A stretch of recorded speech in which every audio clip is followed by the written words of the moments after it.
You know, it's not often that an event happens twice, but this happened twice in human history, and we call those events World War I and World War II. But what if I told you that there was a third near copy of World War I? What if I told you that even after all these years, if we go back far enough, we can find the same trends and patterns repeating themselves right up to the outbreak of the First World War? Welcome to the Great War, and now the Third World War. Don't forget to support us, my friend. Please subscribe to the channel and like the video. So this is how the story goes. Back in 1914, Europe is tense. For decades, the continent has been building itself up into a powder keg of international rivalries, imperialism, militarism, and nationalism. It's just waiting for something to happen to set off the explosion. And when that explosion finally does come, it comes not from the great powers themselves, but from one of their many, many colonies. On June 28, 1914, a Serbian nationalist assassinated Archduke Franz Ferdinand, heir to the Austro-Hungarian Empire, while he was visiting the Bosnian capital of Sarajevo. Now, why is this such a big deal? Well, it turns out that Franz Ferdinand was actually a pretty big fan of Bosnia. He believed that the best way to secure Austria-Hungary's future was to turn the diverse empire into a more unified nation through a process that historians call the Mitteleuropa Plan. Basically, Ferdinand wanted to make Central Europe into something like a super Germany, turning the Habsburg monarchy into the center of a greater Germanic sphere. The trouble was that this plan required Austro-Hungary to absorb Bosnia. And since the people living there didn't really want to be a part of Austria-Hungary, Ferdinand's plan never came to fruition. So when some random dude shot him, Austria-Hungary saw it as an opportunity to take advantage of the chaos and finally conquer Bosnia. And given that Franz Ferdinand was next in line to become emperor, they figured, why not do it now? So they hatched a plan to quickly put down the rebellion and annex Bosnia once and for all.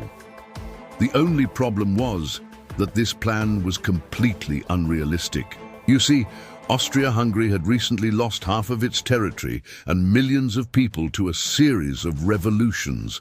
And with all of the talk of independence movements and irredentism floating around, they didn't exactly have the military to spare to put down a rebellion. Still, they were desperate to finally conquer Bosnia and get Ferdinand's dream started. So they asked their good friends, the Germans, for help. And Germany said, sure, no problem, because conquering Bosnia would make a great excuse to start World War I. Just kidding. They didn't actually do that. But they did say, sure, no problem, because conquering Bosnia would make a great excuse to start World War I. So over the next few weeks, the Austrians began preparing for war. They drew up plans to quickly march through Serbia and crush the rebellion before anyone could stop them. And the Germans were so confident that all of this would work that they even went ahead and planned their own invasion of Belgium. Because even though everyone knew that the Belgians weren't going to put up much of a fight, by demonstrating their willingness to violate Belgian neutrality, the Germans could provoke the British into joining the war. And so the Austrians were sent on their merry little war, and things initially went according to plan. Within days, the Austrian army had marched into Serbia and begun crushing the rebels. In fact, they were doing so well that the Austrians began to think maybe they didn't need German support at all. They began withdrawing troops from the front lines to bring them home, and celebrated their victory over Serbia. And while this would ordinarily be the end of the story, except for a lot of people getting killed, the Austrians made the critical mistake of celebrating too hard. As it turned out, when the Austrians pulled their troops off the front lines, the Serbians took the chance to regroup and counterattack. And suddenly, the Austrians needed those troops back on the front lines. Desperate for help, they called upon their one true ally, the Germans, who gladly answered the call by sending in 60,000 troops. With the reinforcements, the Austrians were able to stabilize their front lines and push the Serbians back. But the Germans still hadn't done anything to provoke the British, so they decided to change tactics. Instead of just marching through Belgium, they would meticulously plan out a full-scale invasion.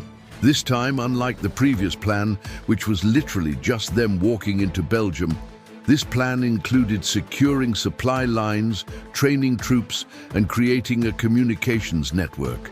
It would take months to complete. And while this gave the British plenty of time to mobilize, it also gave the French a chance to prepare for the inevitable German invasion. To protect Paris from the north, the French built a series of fortifications along the border known as the Maginot Line. Then they went and did the exact same thing along the Swiss border. And then they went and did the exact same thing along the Italian border. And then they went and did the exact same thing along the Spanish border. Meanwhile, the British had taken a different approach to defending themselves. Rather than wasting time building a bunch of useless fortifications, the British spent the summer of 1914 holding a bunch of meetings. And in case you're wondering why that didn't work, let me tell you a little story about me. See, when I was in college, I used to procrastinate a lot. And one day my advisor pulled me aside and said, "Hey, why don't you try studying abroad?" And I thought, maybe that's a good idea, but then I didn't do it. The reason I didn't do it was because I held a bunch of meetings about how I should do it. And if you think that's a funny story, you should watch my video about why the Germans lost World War I. But anyway, as the summer wore on, it became clear that the Germans weren't going to invade anytime soon. So the French began dismantling their fortifications and sending the materials to the Eastern Front, where the Austrians desperately needed them. But the Germans had been watching all of this, and when they finally did invade, they did it so fast that the French couldn't stop them. Paris fell within days, and the French army was in full retreat.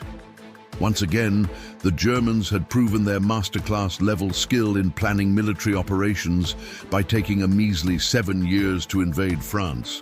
Okay, but in all seriousness, it wasn't all that impressive.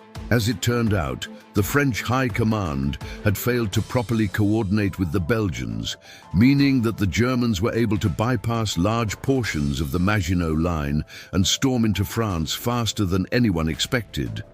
Meanwhile, the Russian Empire, fresh off of crushing a revolution and taking over half of Poland, threw their hat in the ring and declared war on the Germans. While they did manage to push the Germans back in some places, they ended up doing more harm than good by forcing the already stretched thin French to abandon their positions and flee. Before long, the Russians had pushed all the way into East Prussia, and by October, they were threatening the very heartland of the German Empire. Desperate to protect their homeland, the Germans did the unthinkable. They ended their masterclass level vacation and returned home. After suffering humiliating defeat after humiliating defeat, the Germans eventually reached out to the one country that could stop the Russians, the Ottoman Empire. Now, the Ottomans had been in decline for quite some time now, and in recent years, they'd lost nearly all of their European territory. But they still controlled some of the most important waterways in the Middle East, like the Suez Canal. And with the British, French, and Russians spread so thin, the Germans figured it wouldn't be too hard to convince them to join the Central Powers. Unfortunately for the Germans, this was a terrible, horrible, no good, very bad plan. And by all accounts, the Ottoman Empire was probably feeling the same way. But by December, the British had landed troops in Egypt and were marching towards the Suez. So the Germans thought, YOLO, let's do it. And the Ottoman Sultan agreed. Anyway, the British managed to fight off the Ottomans long enough for the rest of the Allies to join the war and send reinforcements to Egypt. And before long, the entire British Empire was on the march towards Istanbul. Desperate to defend their homeland, the Ottomans did the unthinkable. They ended their millennia-long reign over Egypt and the Levant and moved to Constantinople. So after 6 months of war, we find ourselves in a stalemate. The Germans are bogged down in the east, the Russians are bogged down in the west. The Austrians are stuck in the Balkans, and the British are stuck in the Middle East. So what's next? Well, as it turns out, someone got the bright idea of making a plan to break the stalemate. The plan was basically this. The French would launch a massive attack on the weakened Germans and drive them back to the North Sea. Then the British would blockade the North Sea, cutting off supplies to Germany and starving them into submission.